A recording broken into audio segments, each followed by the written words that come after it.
Hello friends, welcome to another podcast of Business Aajkal. I'm Aishwarya Lakshmi. Dear viewers and listeners of this podcast, kindly share and subscribe to my channel.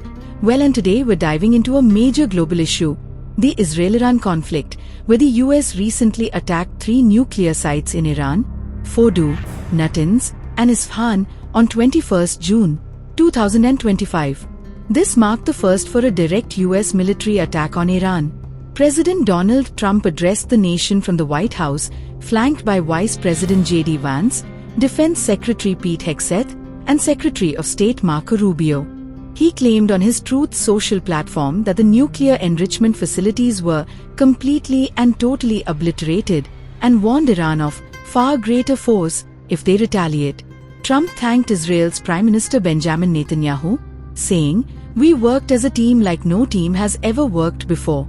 The conflict, now in its 9th day, began on 13th June 2025 when Israel launched airstrikes on Iran's nuclear facilities. Israel sees Iran's nuclear program, which Iran claims is peaceful, as an existential threat. Iran retaliated with missiles and drones, leading to over 400 casualties in Iran, per their health ministry, and 24 civilian deaths in Israel.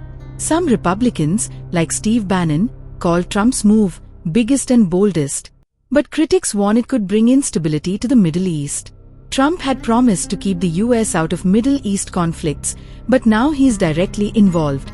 Iran vowed self-defense, potentially targeting US bases or embassies. This is critical because Iran's Strait of Hormuz is a key oil route, and rising oil prices could follow. Meanwhile, Pakistan's role is controversial.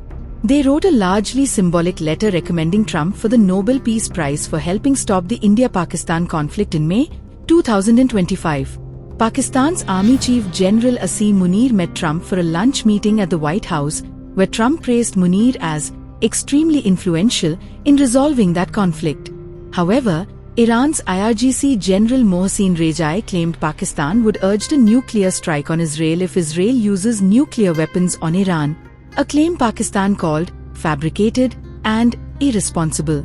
Munir is taking a balanced approach, showing solidarity with Iran while maintaining relations with the US, focusing on domestic stability and US aid rather than direct involvement in the Israel-Iran conflict. Now, let's turn to India. Prime Minister Narendra Modi's neutral policy gives India a unique position. India has good relations with both Israel through defense and technology cooperation and Iran via energy and Chabhar port projects. Modi hasn't offered mediation but appealed for peace through diplomacy. In the May 2025 India-Pakistan conflict, Modi clarified India resolved issues via bilateral talks, not US mediation. Foreign Secretary Vikram Misri stated, India never accepted third-party involvement in its bilateral issues with Pakistan. This policy makes India strong and independent. Neutrality is crucial for oil imports and economic stability, as Iran provides oil and Israel technology, both important for India. Modi's strategy keeps India respected and safe on the global stage. Finally, an interesting angle: the political connection between Apple and Jio. Apple has increased its manufacturing capacity in India, making iPhones locally, while Jio, India's leading telecom player, advances Digital India with its 5G network. Both support Modi's Make in India policies and Digital India initiatives. Middle East instability affects oil prices, impacting India's economy. Jio and Apple are key players in economic growth. Modi's neutral policy ensures a business environment. Rising oil prices could affect Jio's operations and Apple's supply chain. Modi's diplomacy-focused approach offers protection to these companies. Reliance Jio's political influence and Apple's India-focused investments are strategic assets for the Modi government. These companies are making India a global tech hub. In conclusion, the Israel-Iran conflict is a complex and sensitive issue, but India's neutrality policy and Modi's diplomacy approach have succeeded.